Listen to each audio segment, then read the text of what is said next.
Hey you guys, this is Tyree. Welcome back for another episode of Loc'd Talks. I'm up kind of late recording on this episode. Have a lot of things on my mind, and I figure that, this is a great time to turn on the microphone and plug in, kind of get my thoughts out, share with you guys, the audience, the ones that listen, and kind of share a little bit of what's going on in my brain, and maybe we can kind of navigate what's going on here in a way that I can communicate with you guys and to you in an effective manner, and maybe I can walk myself down into a better place, a better understanding of things. But a conversation I had with my mom, hi mom if you're listening, this past Sunday, we talked about how men and women, husbands, wives, girlfriends, fiancés, people in all types of relationships, how in society now, more so than ever before, has gone through a role reversal. What I mean by role reversal is, what is explained in the Bible is that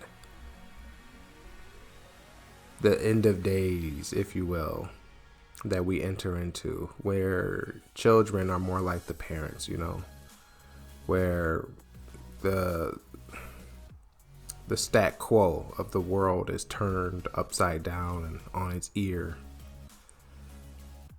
How in today's society maybe women are way more aggressive than men. Whether you believe that or not, I'm not entirely sure. I can only really go off of what I know or my opinion of the situation.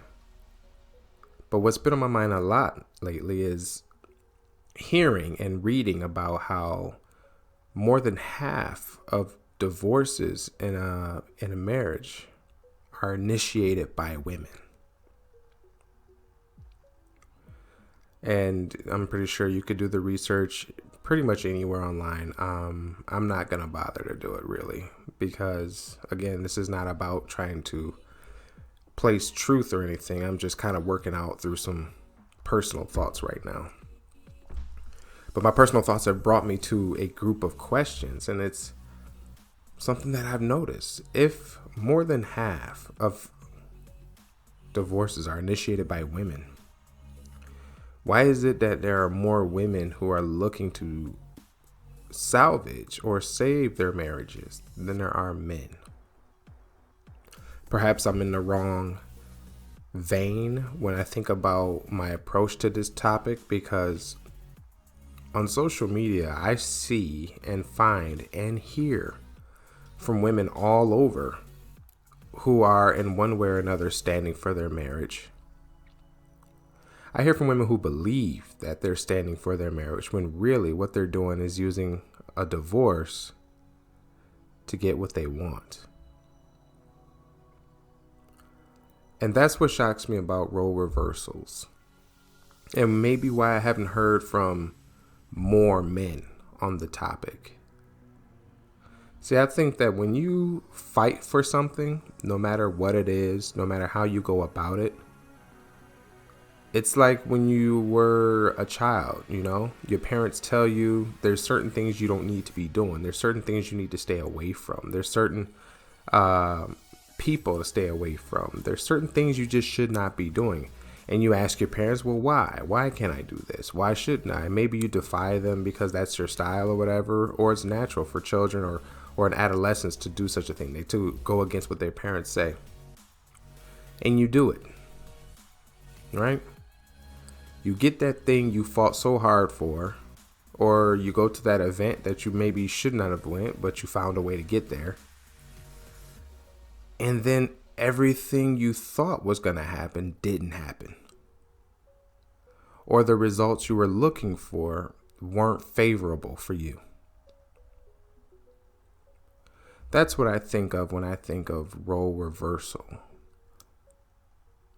See, I believe at some point that no matter what happens in a divorce, whether it be female empowerment, whether it just be What do some people call it? The Jezebel spirit, which, I understand, but man, is that a harsh term to use. But the Jezebel spirit, wanting to find your sexual freedom, whatever the case may be, to live life without judgment, to feel no shame, to not be ashamed of yourself, for both men and women.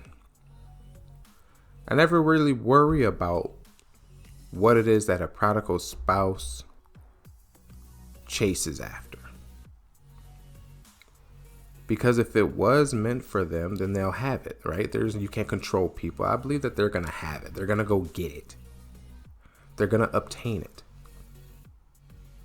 For my thoughts, or to me, I believe that once they have it, can they keep it?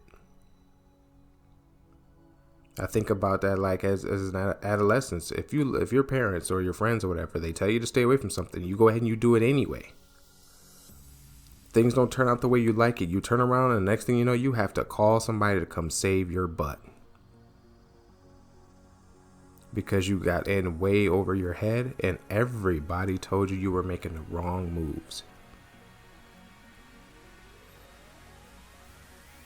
I think about that when it comes to divorces, if whatever reasons that people go for a divorce, like what is it that are they doing it for? I wonder if they realize the happiness has nothing to do with being out of the divorce.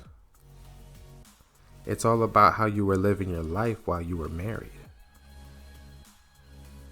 Other people, besides those who like to physically put their hands on you, who physically harm themselves in a way that puts you and possibly your children at danger, for those people, they need more help than others. And maybe you're not the one who give them the help that they need. So in that sense, I understand a separation. I understand getting professionals involved. I believe in getting professionals involved for you, because sometimes in a relationship, traumatic things happen. And life moves so fast. We're not ready. We don't always take care of ourselves when we endure those situations. Whatever it is that your prodigal spouse or the prodigal spouse is chasing after,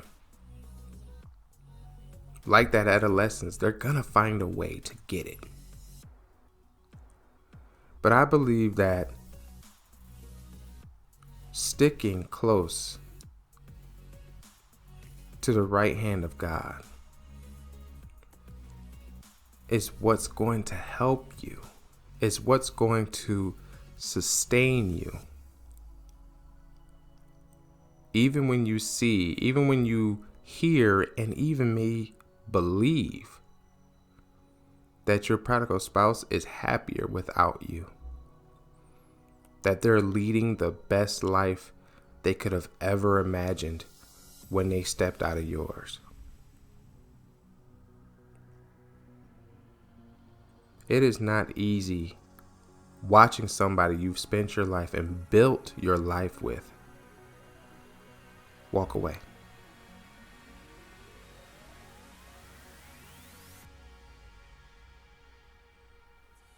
And I'm starting to notice that some of these women who are standing for their marriages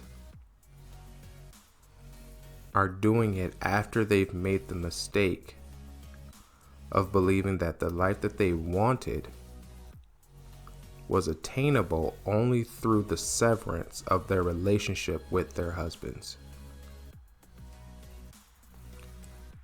I believe there are a lot of good men who have made a lot of stupid mistakes.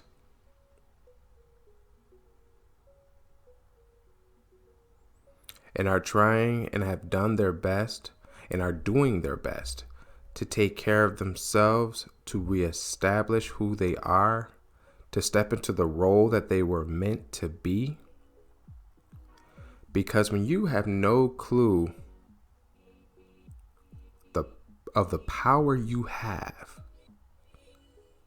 when you are oblivious to the influence you have over your family, over your wife, over your children, over your friends, over your world, you give up so much. You give up your heart, you give up your brain. Logic and common sense go clean out the window because your visceral desires are something that you wanted to have taken care of and quelled at that very moment. And women are being told that if he cuts up, cut him loose.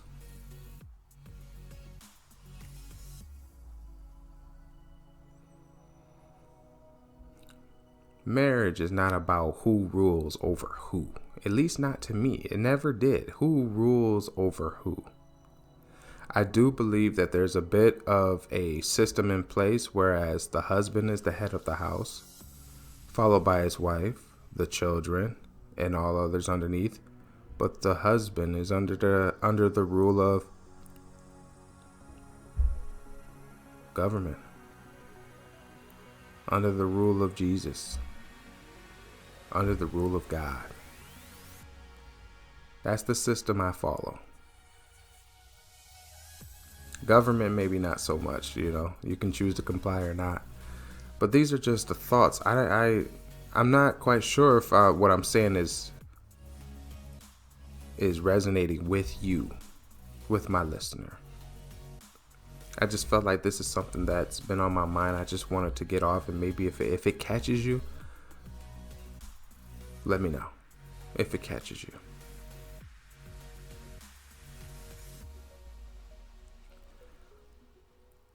But as some of these women get older, or they become more versed in the Word of God, and when they become a bit more aware of their role and what they step into as a mom, as a wife,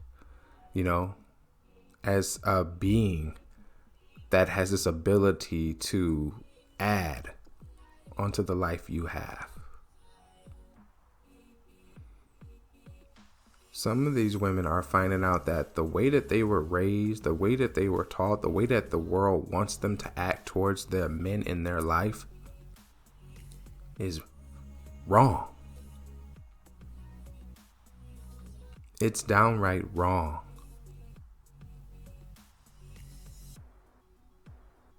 I believe the same thing goes for the men. I believe that there's a stage everybody goes through. It's a phase everybody goes through. Whether you want to call it the Mackin stage, your hoe stage, your immature stage. We're all taught from a very early time in our life, well into our relationships, that we are meant to be all things. And that we should be able to do all things. All the time, at every moment. We should have all the money. We should have all the opportunity.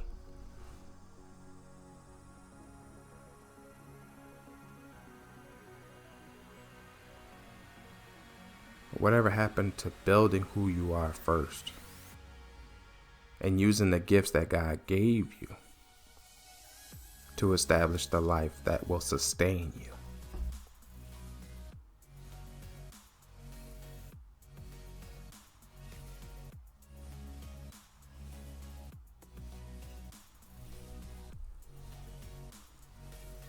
Before you make your next big decisions, and this message goes out to those who want to get a divorce.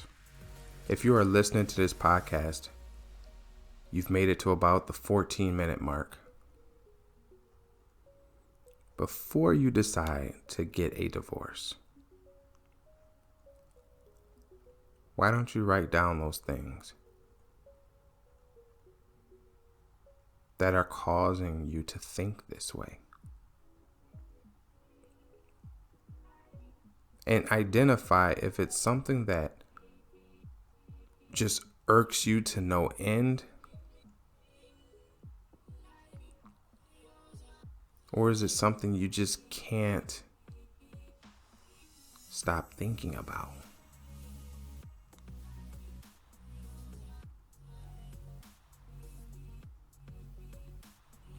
If you're upset with your spouse, angry with them, maybe you're just done with them. Write it down. Why? Why are you so done?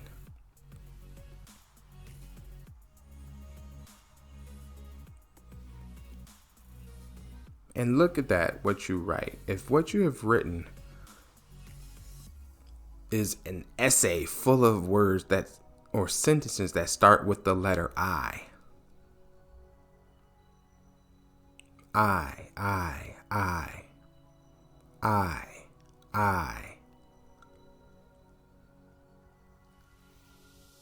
Well, then no wonder you're so upset.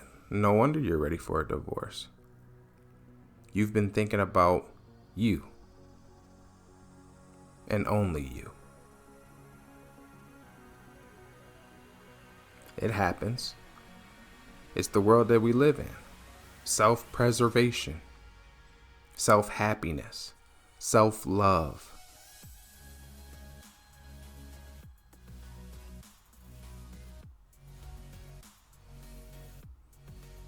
Before you become a stander, someone who is standing for their marriage, maybe your spouse has already told you they want to move, or they want to move into their own place, or they're dating someone else, or they want to get a divorce.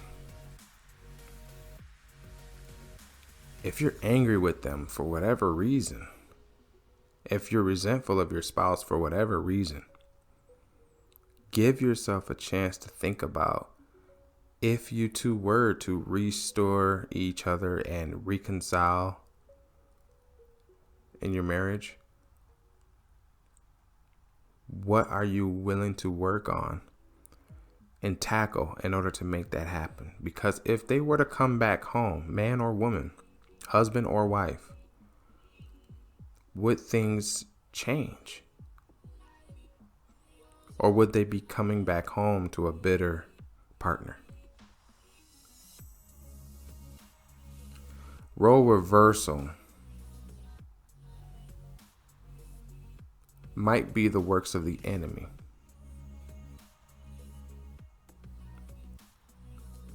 But God uses everyone. I believe He uses everyone, even the plans of the enemy.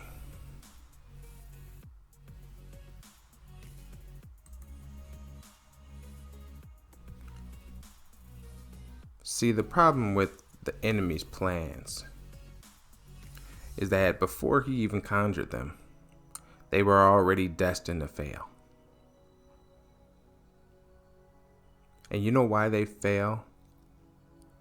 Because when the enemy has you by the coattail, when he's got you begging, crying, and pleading over a spouse who constantly tells you that they don't want you, they hate you, they despise you, they just want to be done with things, he's done nothing but spread despair and unhappiness in your life. But that ain't enough. Now he wants you to hate. He wants you to resent. He wants you to accuse. Accuse. It's big. Everybody wants to tell everybody what their spouse has done to them. What kind of person they are behind closed doors.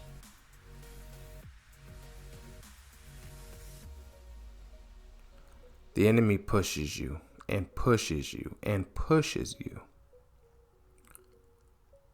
until you can't take no more. That's us as humans. Everybody has a breaking point. Everybody has a breaking point. All the praying in the world, everybody has a breaking point. And you know what happens at that breaking point? Everyone proclaims it in their heart, And in their head, enough is enough. Every single time we reach that point, we're not cutting anyone off. We just refuse to have our life been driven into the mud, to have hope torn from our hearts and from our hands. And we turn to God.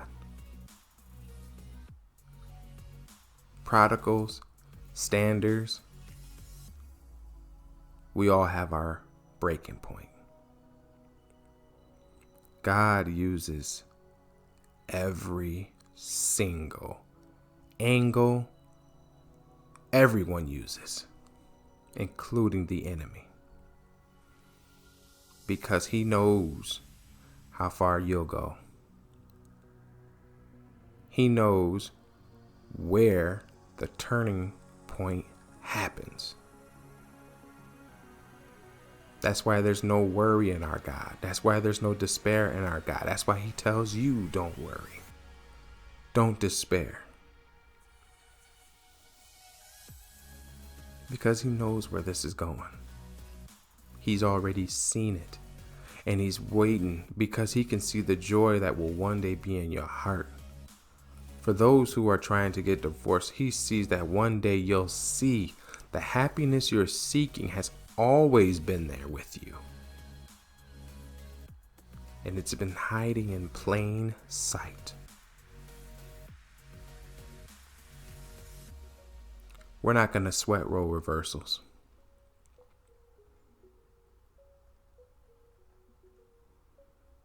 Because even when they happen, God finds a way for everybody to step back into who they were meant to be, and how who you were meant to be can be the most effective.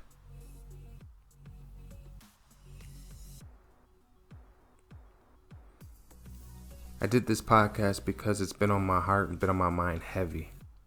I did this podcast because I've been worried about a lot of things lately.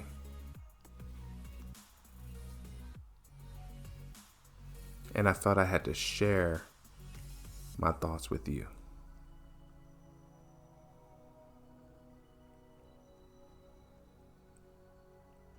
I thank God for who he is in my life. I thank Jesus for what he's done for my soul.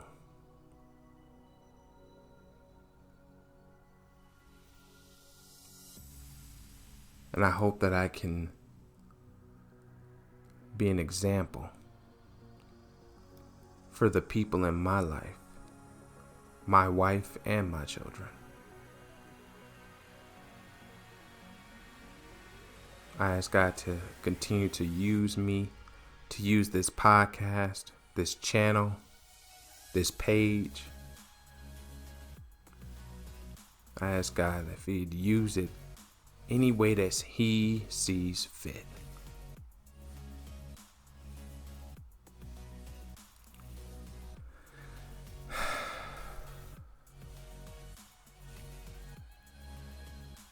That's going to do it for today's episode, you guys.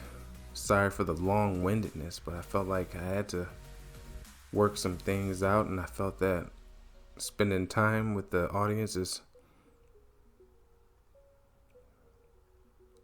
something that was due. You guys have a safe day. I'll be back next time.